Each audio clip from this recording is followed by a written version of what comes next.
Welcome to the Wife Stories YouTube channel. New video every day, and don't forget to subscribe. Here we go. I remember the first time I saw Claire, a spring day during high school. Her fiery red hair and striking green eyes immediately captured my attention. Little did I know that moment would spark a connection lasting decades. We became inseparable, navigating the highest and lowest of teenage life together, school dances, summer jobs, and everything in between. As we grew older, our bond only deepened. Despite the challenges of young love, our relationship thrived, unshakable in its foundation. Claire's determination and fiery personality captivated me. By the time we were 16, our friendship had grown into something more profound. We shared dreams, fears, and aspirations, creating a partnership rooted in mutual trust and respect. By graduation, we were already planning a life together. Over the past 3 months, especially the last, Claire had seemed distant, avoiding our usual study sessions and routines. Last night's argument left me drained. Known for her fierce temper and the grudges she could hold, Claire had always been headstrong. She was born Claire O'Hara, but now goes by Claire Owens. She never tolerated nicknames. Early in our relationship, I tried calling her Cece, but she quickly shut it down. I'm Niels Owens, her husband. We've been together since high school, dating from 16 and married for 22 years out of the 26. We've been a couple. Claire's temper could be explosive, but I'd long since learned to steer clear when she was in one of her moods. She declared early on in our relationship that she wanted to be a maid of honor at her own wedding, and I respected that. I've always admired her confidence. This morning, as she said for what felt like the 1,000th time, I liked the way you do it. Something about it unsettled me. It was different. Later, I got up to shower, my thoughts racing. Her words, though familiar, weighed heavily on my mind. The strain in our relationship had grown recently, more than I understood. Her usual moods rarely lasted longer than 10 days, but this had been dragging on for weeks. I finished my shower and told her it was her turn. She grew but got up and headed to the bathroom. Early in our marriage, we couldn't get enough of each other. Even during our jobs, mine as a mechanic and hers at a department store, our connection felt unbreakable. Those were our early days, full of love and scraping by financially.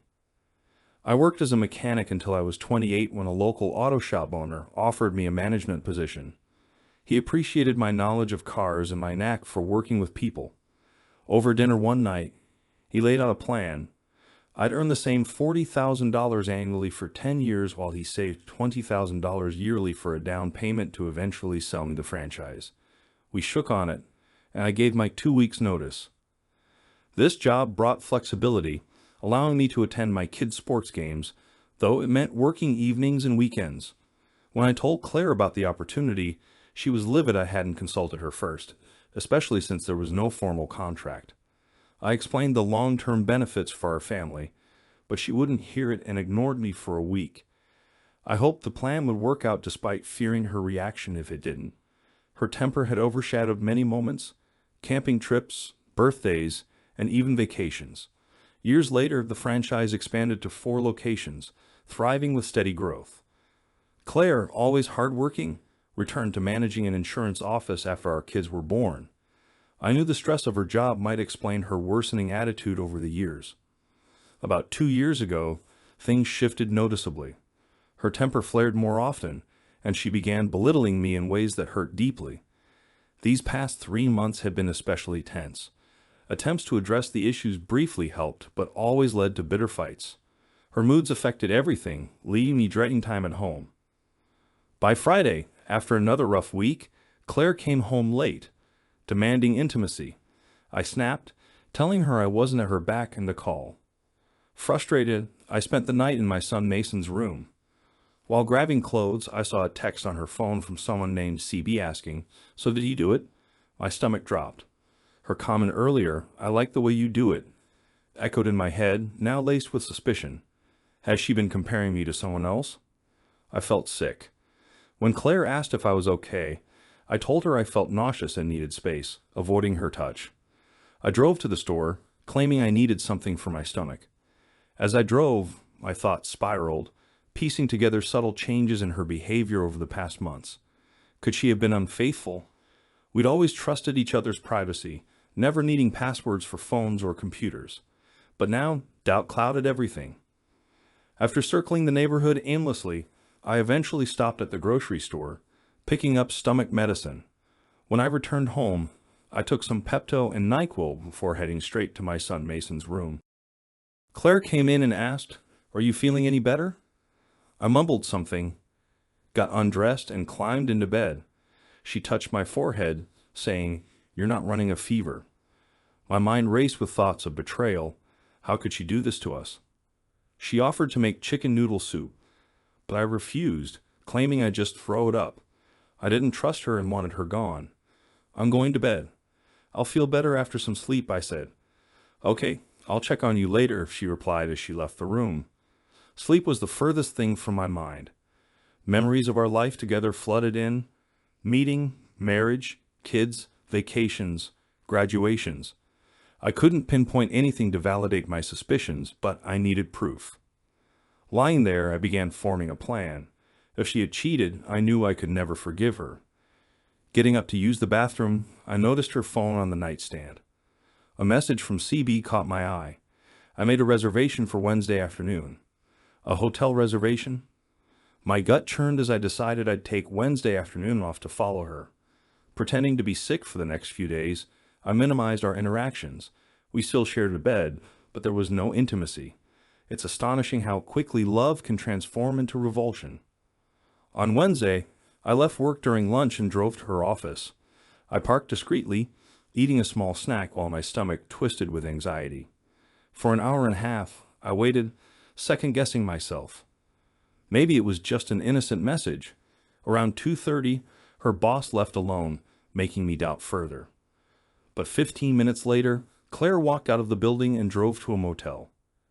She parked beside her boss's car, and I parked out of sight, watching her greet him, Edward. They walked into a room together. My heart sank. I took a picture of the door closing behind them, my worst fears confirmed. I drove home, seething with anger. Mason was at baseball practice, giving me time to think. Our house, located on the edge of town, was chosen for the space to build a 2-car garage with a finished room upstairs. My man cave had everything. A hoist for working on cars, tools, and even a bed for when I was in the doghouse. I moved my clothes and toiletries there, preparing for what was coming. When Claire arrived home around 5:30, I was watching TV, ignoring her. She asked about Mason. I replied curtly that he was likely out with friends. She then suggested we spend the evening together, hinting at wanting something from me. Playing along, I agreed. As she emerged from the bathroom, I saw her not as the woman I'd married, but as the 42-year-old stranger she'd become. To cope, I closed my eyes, trying to imagine anything else. Opening the nightstand drawer, I started rummaging. "What are you doing?" she asked. "Getting protection," I replied calmly, making it clear I didn't trust her. She exploded, accusing me of being a failure for not asking for a raise in 8 years. "I've lost all respect for you," she yelled. I got dressed and left for the garage. From there, I heard her screaming for me to come down and face her. Anticipating her temper, I called the police. Her rage escalated as she pounded on the garage door, shouting obscenities. Then it went eerily quiet. A moment later, I smelled something burning. Looking out the window, I saw my garage engulfed in flames with Claire standing outside, grinning. I escaped through a side window, twisting my ankle as I jumped. Crawling to safety, I could hear her hurling insults until the police arrived. One officer called for the fire department while another restrained and handcuffed her. She screamed, "Take it away, you idiots!" Burn his precious doghouse to the ground. At the station, I gave my statement while Claire was charged with arson and possibly attempted murder. The officer suggested I contact a lawyer about a restraining order. That night, I called my attorney, who referred me to a criminal defense specialist. The next day, I filed for a restraining order preventing Claire from coming within 500 feet of me, my workplace, or our home. Claire remained in jail until her arraignment. I told Mason and my daughter Megan what had happened. Megan wasn't surprised, having seen her mom's anger firsthand. She hugged me, offering quiet support. Mason, however, was furious but assured me he'd eventually come to terms with it. Over the weekend, I dealt with the wreckage of the garage. Some tools were salvageable, but my diagnostic equipment was ruined. Insurance coverage was uncertain since Claire co-owned the property. Reflecting on her life, I realized our trust was irreparably broken. I began researching Edward Burgess online, hoping to understand how this had started. Hired 2 years ago as a general manager at Claire's office, his arrival coincided with her change in behavior. Divorced with 3 kids, he lived an hour away. I planned to reach out to Claire's boss on Monday, a man I knew from company events and from servicing his car at my shop. Sunday night, Claire called. "I'm sorry for setting the garage on fire," she said. "So what?" I replied curtly. "Does that mean I can come home now?" she asked. "No. I filed a restraining order," I said. "Mom and Dad bailed me out," she added with frustration. "I'm not thrilled," I retorted. "Neither am I," she said. "Can we talk and work this out?" she asked, her tone softening. "No, Claire. There's nothing left to work out. Niels, you know I love you. It's just my temper," she pleaded. "No, I don't know if you love me." "If you did, you wouldn't have slept with your boss," I countered. "That's not true," she snapped defensively. "What's not true?" "That I don't know if you love me, or that you're sleeping with him," I demanded. "Both," she replied. "Claire, I saw you with him at the motel." "Don't deny it," I said. She gasped audibly. "Why?" I asked, pressing her for answers. "It was a mistake, a one-time thing," she claimed. "Nonsense, Claire. I'm tired of your lies," I said before hanging up and shutting off my phone.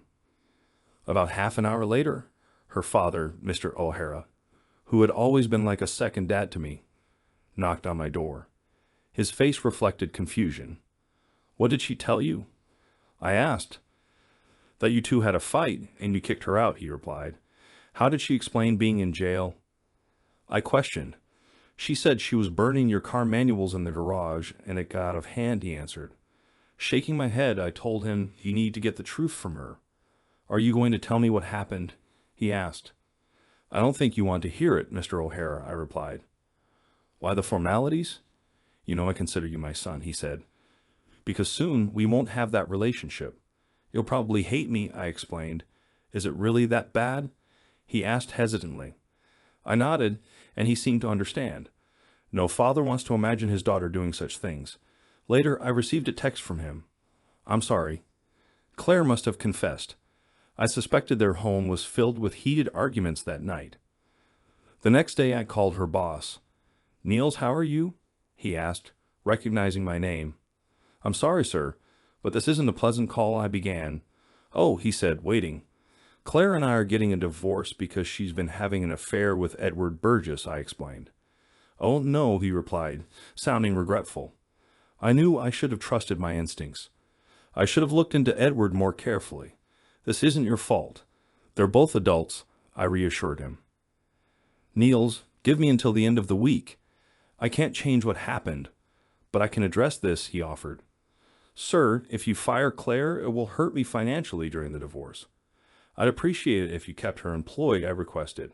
"She's always been a great employee, so yes, I'll keep her," he agreed. I thanked him, knowing he was a good man. The divorce papers were served to Claire discreetly at work. She called me immediately, starting with, "You got in, prick." I hung up. Being a mechanic, I knew how to dismantle a car without leaving a trace. Edward's Lexus was about to need a new engine. By Friday, Edward's car broke down, making him late to work. Shortly after, he was fired for unbecoming behavior. Claire called again, furious. "What did you do?" she demanded. "What are you talking about?" I asked, feigning ignorance. "You know exactly what I mean," she snapped. "Claire, talk to our lawyers." "Don't call me again," I said, hanging up. My revenge wasn't over. I contacted Edward's ex-wife, Ruth, and explained my situation. She was more than willing to help. On Saturday, I made dinner reservations at Claire's favorite restaurant and invited Mason and Megan. I wanted Claire, and by extension Edward, to find out. The 3 of us arrived before Ruth. When she joined us, I introduced her to my kids. "This is Ruth, Edward Burgess's ex-wife," I explained. Ruth shared her story, recounting how Edward's infidelity led to their divorce. She forgave him once, but when he cheated again, she ended it. Trust is the foundation of any relationship. Without it, there's nothing, she said. By the end of dinner, we were openly discussing everything. Megan admitted she'd suspected something was wrong for over a year. After dinner, Megan asked if I was heading home. "I'm asking Ruth to dance," I said with a smile.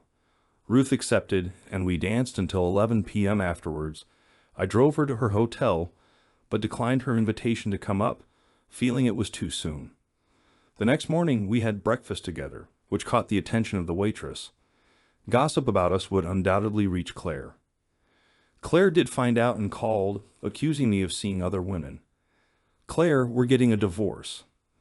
"Nothing you do will stop it," I told her firmly. She finally signed the papers after a conversation with her father.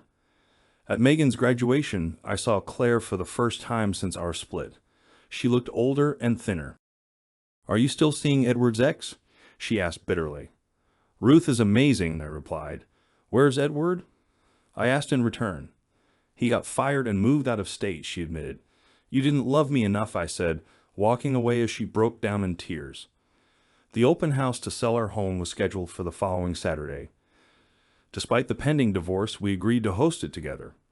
I temporarily lifted the restraining order to allow Claire access. Seeing her in familiar settings was painful, a stark reminder of what we'd lost. As I took out the trash, Claire approached. "Thank you for letting me help with this," she said quietly.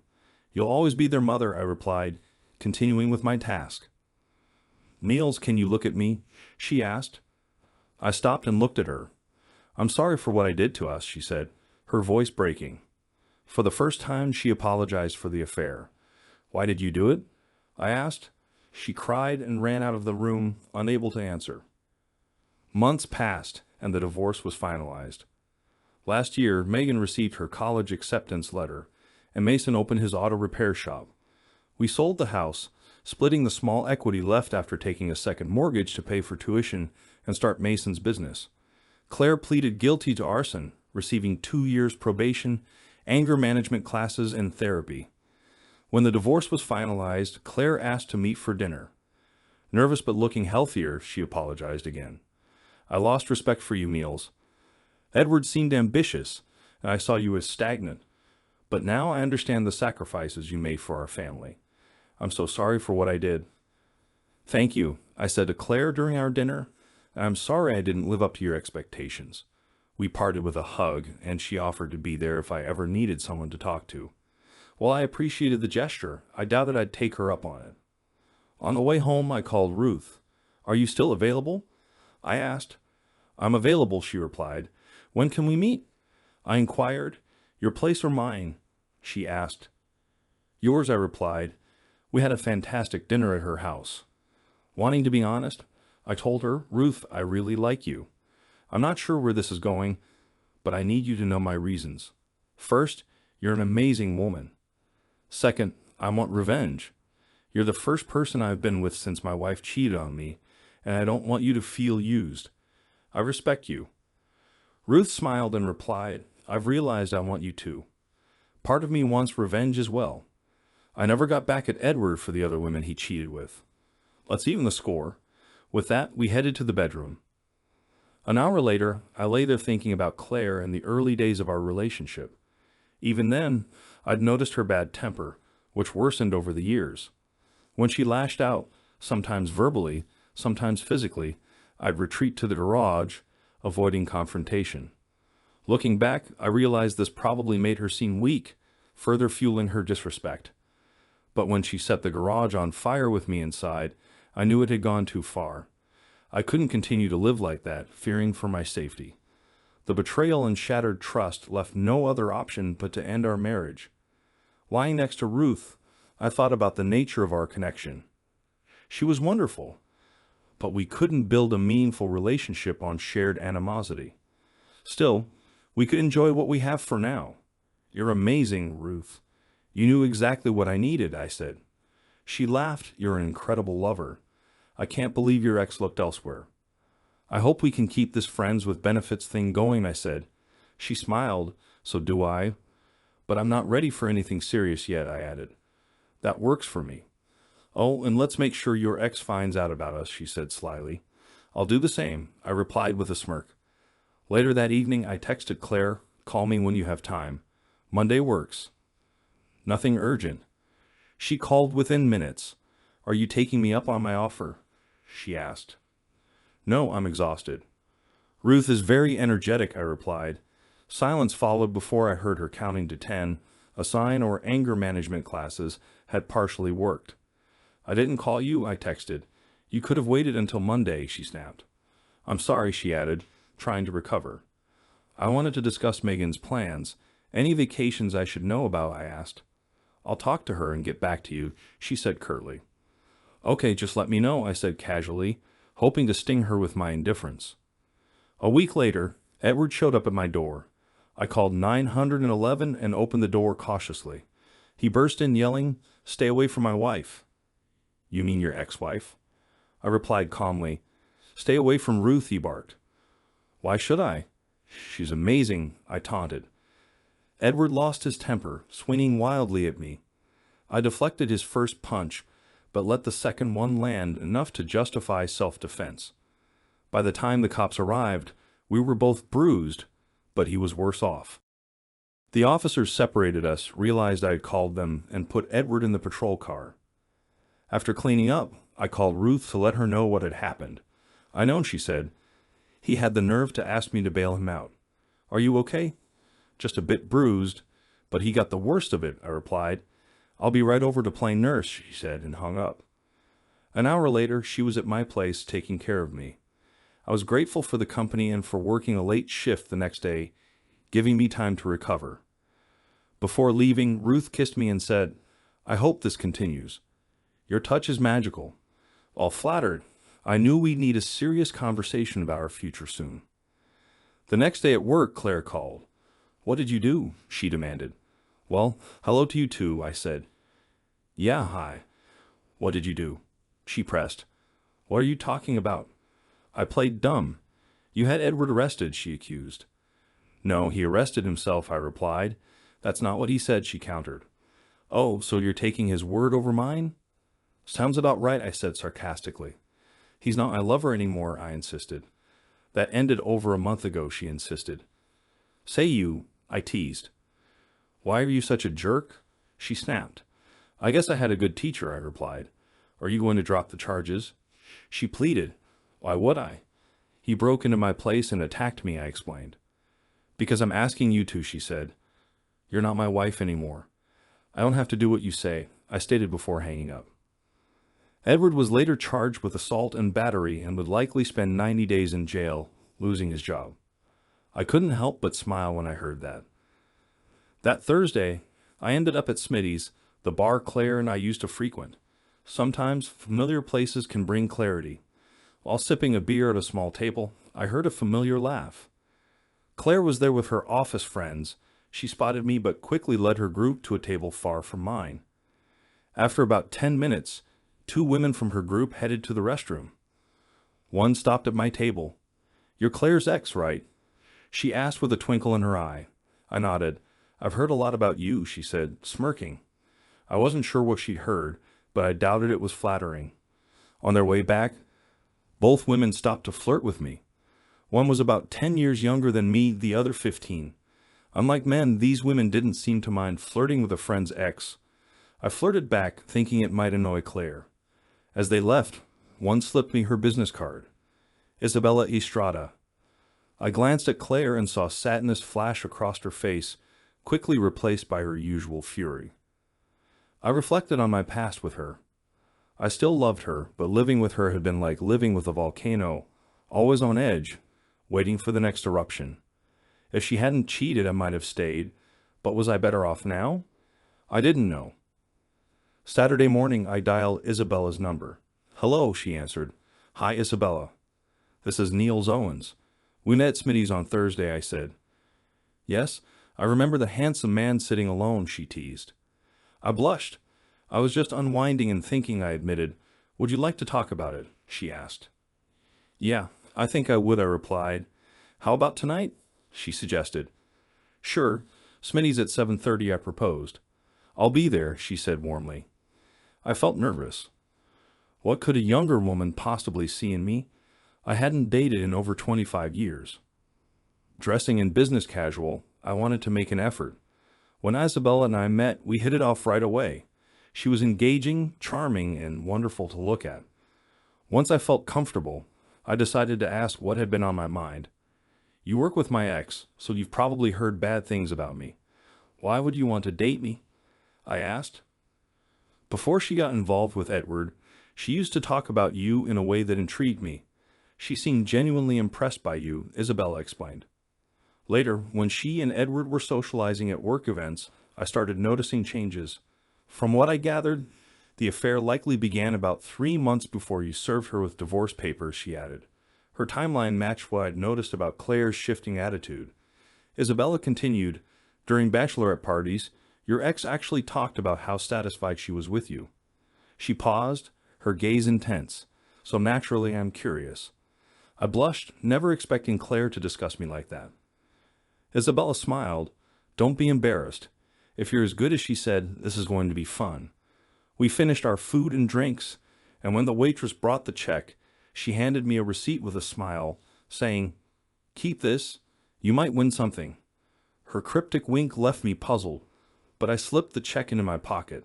As we walked out, Isabella took my hand. "Now for dessert," she said softly. Surprised but intrigued, I replied, "Your place or mine?" "I'd rather go to your place. You can tell a lot about someone by how they live," she said. She hopped into my truck, meaning I'd need to drive her back later for a car. When we arrived at my house, we headed straight for the bedroom. By the time we fell asleep, it was nearly 10 a.m. the next day. We had lunch before I dropped her off at home. Isabella made me promise to call her again, and I assured her I would. On my way home, I found the receipt from Smitty's in my wallet. Written on it was the waitress Kate's name and number. This new reality, women showing interest in me, would take some getting used to. Monday after work, I went back to Smitty's and found Kate there. She was closer to my age, and we struck up a conversation. I asked her out, and since weekends were busy for her, we planned a Wednesday date, her day off. As I walked in my truck, my phone rang. A woman's voice said, "Hello, Needles, it's Grace. We met last Thursday night at Smitty's with Isabella." "Oh yes, I remember you," I said. "Isabella told me she had a great time with you on Saturday. I was wondering if we could go out sometime," she suggested. "Aren't I a bit old for you?" I asked. "Not at all. I prefer older guys. They're more mature and easier to get along with," she replied. We agreed to meet that Saturday, and Grace proved to be a very enthusiastic companion. My Wednesday date with Kate went just as well. Like Isabella and Ruth before her, she said, "I like the way you do it." On Sunday, Ruth invited me to dinner, and after an amazing meal, we spent the evening together. I was beginning to enjoy single life. On Monday night, Claire called. "What the hell do you think you're doing?" she demanded. "Sitting here watching TV," I replied, feigning innocence. "No, I mean you, a 40-year-old man dating women 10 and 15 years younger." "Don't you have any remorse?" she asked. "You must be talking about Isabella and Grace," I said. "Yes, of course," she confirmed. "They both asked me out. Dating has changed. I like not having to ask a woman out and face rejection. It's nice to feel wanted," I explained. "Well, stop dating people I work with," she snapped. "Why would I?" I asked. "Because I said so," she replied. "We're not married anymore." "I'll date whoever I choose," I asserted. "You're doing this just to make my life harder," she accused. "No, but if it does, that's a bonus," I teased. "How does dating them affect you?" They whisper behind my back. They say, "I can't believe she let him go." "It's humiliating," she admitted. "I'll ask them to keep things private if that helps," I offered. "No, just stop seeing them," she demanded. "That's not going to happen unless they want to end it," I said firmly. "You're in a hole," she said, hanging up. I smiled, thinking about the women I'd met. They did wonders for my confidence. By Thursday night, Claire called again, this time about Kate. "She's more age-appropriate." I thought aloud before answering. "Now what?" I asked. "The waitress at Smitty's?" "Really?" she said. "I thought you didn't want me dating younger women," I replied. "I don't want you dating at all," she said. "I'm constantly answering questions about why I let you go," she fumed. Tell them I wasn't right for you or that you found someone more compatible, I suggested.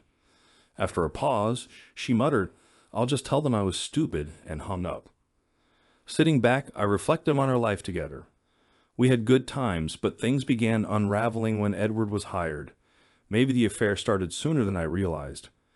Now, Claire seemed remorseful.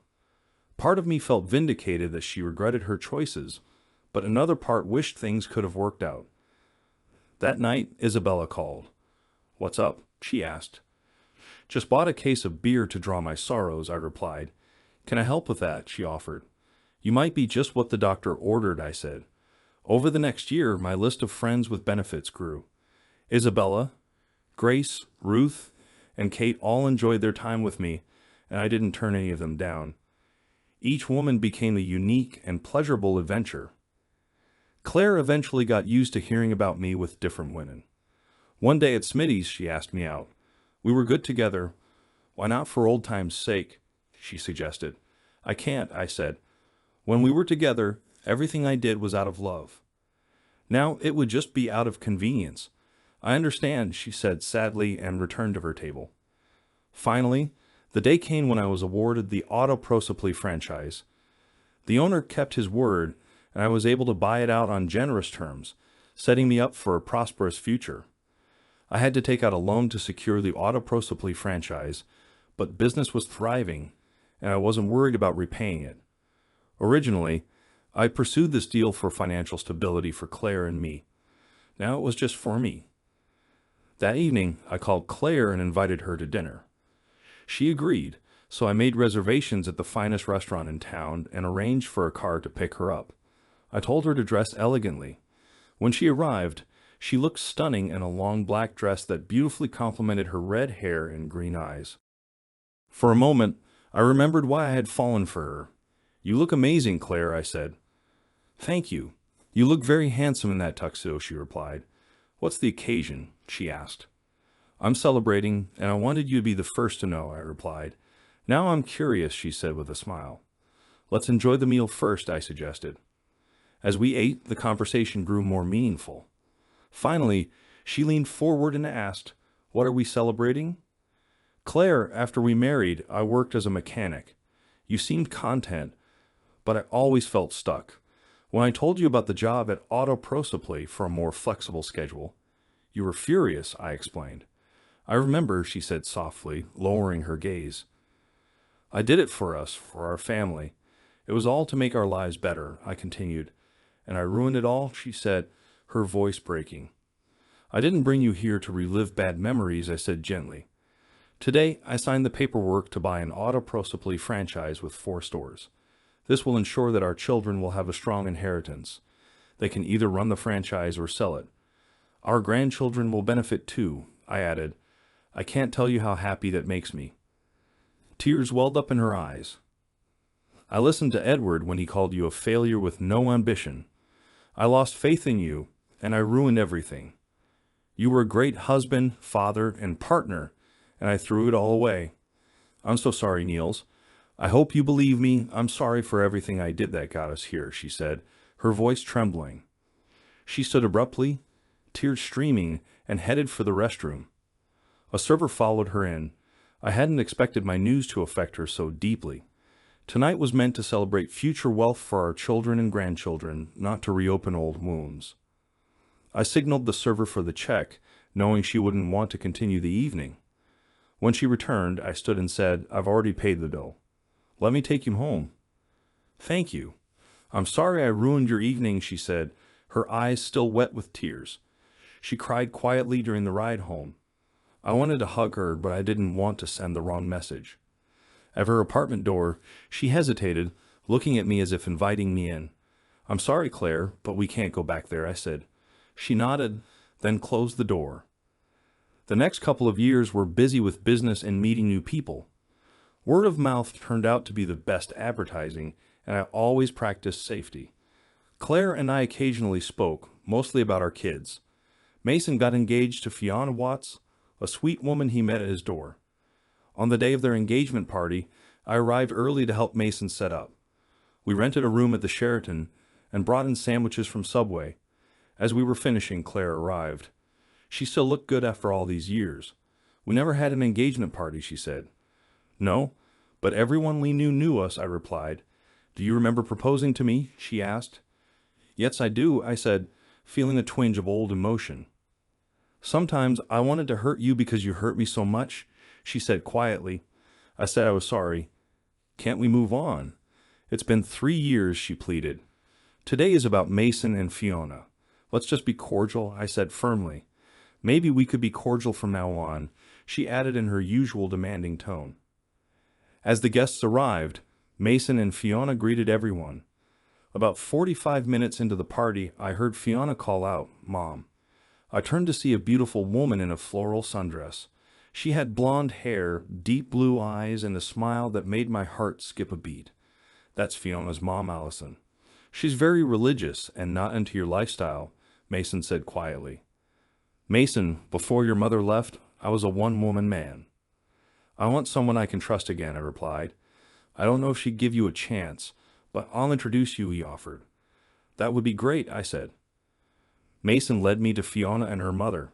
Mrs. Watts, this is my father, Niels, he said. You can call me Mom now, Allison said warmly.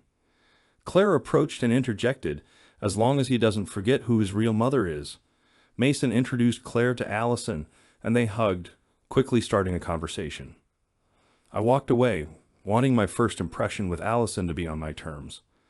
I mingled with friends and family, many of the men joking about all the women I knew. Some women were standoffish, while others were friendly. Talking to a divorced woman named Beth, Claire approached. You better be careful with them. You never know what you might pick up, she said sharply. Angry, I replied, Don't mind her. She's just mad I'm not giving her any attention. Niels, you're a creep, Claire shot back. You're the one interfering. Let's just keep our distance, I said before turning to Beth. Want to take a walk and talk privately? I asked, mostly to irritate Claire. 2 hours into the party, I finally introduced myself to Allison. So you're the infamous Niels, she said with a slight edge. I don't know what you've heard, but yes, I'm Mason's father, I replied. Mason seems like a fine young man. I hope he doesn't offend my Fiona, she said pointedly. He's hardworking and loves Fiona deeply. He'll do right by her, I assured her. Well, I hope he stays faithful, she added bluntly. He will. You have nothing to worry about, I replied confidently. It'll be a church wedding, she said. Promises made before God and family, I said. Look, I know you've heard things about me. Let's talk and clear the air, I said. I think that's a good idea, but not here, she said. Pick a time and place, and I'll be there, I offered. Tomorrow after church. We'll go to Cracker Barrel, she suggested, giving me the details. For the rest of the party, Allison and I exchanged subtle glances, the connection between us unspoken but palpable. I remained a mystery to most at the engagement party as it wound down. Claire approached me with her usual mix of curiosity and critique. Fiona's lovely, but they're moving fast. Did you know they plan to marry within a year? She asked. Mason's smart. He knows what he wants. Meeting and marrying quickly can create challenges, but we knew each other for years and still divorced. It's their commitment that will determine their success. And I think they're committed, I replied. Claire looked regretful, clearly reminded of how she had broken her commitment to our marriage. It still hurt, but I needed her to remember that. Sunday morning, I woke early, shaved, showered, and dressed in a sharp suit. I drove to Allison's church, feeling both curious and nervous. The sanctuary was vastly different from the Catholic churches I grew up attending. No stained glass, candles, or pulpit. Instead, there was a simple raised platform with a plain cross. I felt overdressed in my suit as others arrived casually in jeans and coffee cups in hand, but the friendly greetings helped me feel welcome. I kept scanning for Allison, wondering if I'd misunderstood the details or if she was unwell. Then, as the service began, I saw her singing with the praise band. Her voice was beautiful, and when she noticed me during the third song, she smiled warmly. After singing, Allison came to sit next to me, and I felt relieved. I didn't expect you to come to the service, she said. I feel a little out of place, overdressed for the occasion, I admitted. That's okay. You can take off your jacket if it helps, she suggested. I removed my jacket and laid it on the bench. Thank you for sitting with me, I said. You're my guest, she replied. Of course I would, she added. The service was unlike anything I was used to, relaxed and pleasant.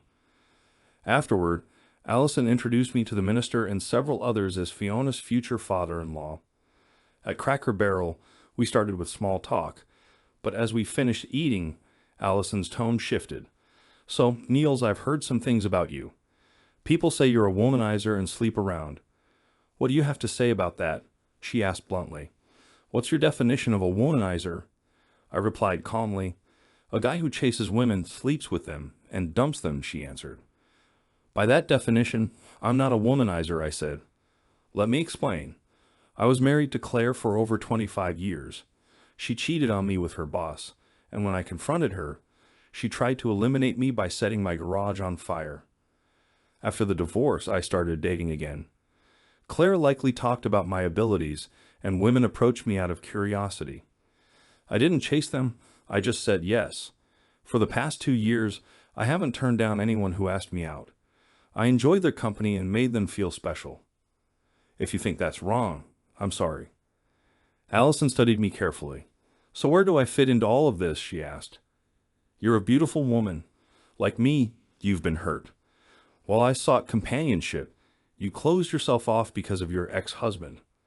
I'm looking for someone to get to know and maybe build a life with exclusively, I said honestly. And Claire? Didn't she want to get back together? Forgiveness is possible, but forgetting isn't. Without trust, there's no foundation for a relationship, I said. She nodded. I understand. My ex wanted me to move past everything and stay, but I couldn't. My self-esteem took a hit, and I wasn't going to let him hurt me again. We're similar in that way, I said. I spent time with women, but never let them get close emotionally. Allison considered this and asked, and now, I'd like to get to know you better. If there's potential, I'll commit to you fully, I replied. Let me be upfront, I'm not doing anything until I'm married, she said firmly. I smiled. Allison, I dated Claire in high school and waited until we were married. I'm fine with waiting. She seemed reassured. Niels, I appreciate your honesty. I think I like you. Let's see where this goes. Over the next 4 months, we sought each other regularly, either at her place or mine. My interest in other women began to fade, though I still dated occasionally.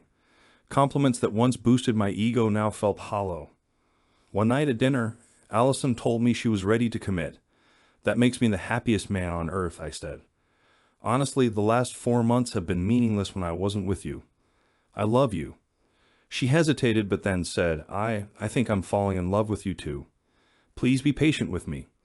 I promise to be patient both emotionally and physically. One day, Claire called. Hi, Niels, she said. Hi, Claire. How are you? What can I do for you? I replied, cheerful. Wow, you're in a good mood, she said, surprised. Yes, I am. So, what do you need? I asked. Why don't we have dinner? I'd like to discuss something, she suggested. Sure, how about tonight?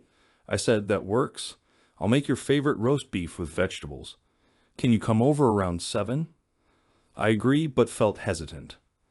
Later, I called Allison to let her know. It's probably about the wedding next month, she said. At dinner, Claire eventually revealed her intent.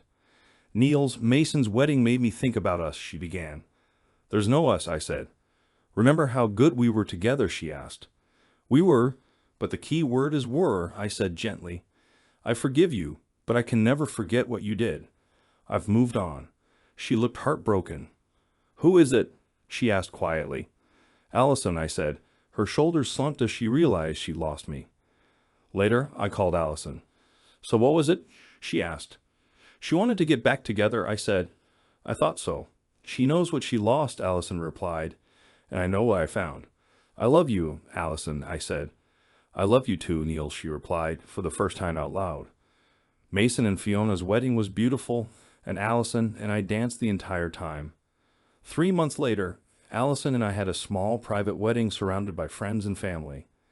Claire didn't attend, citing a scheduling conflict, but I knew it was too hard for her to see me move on.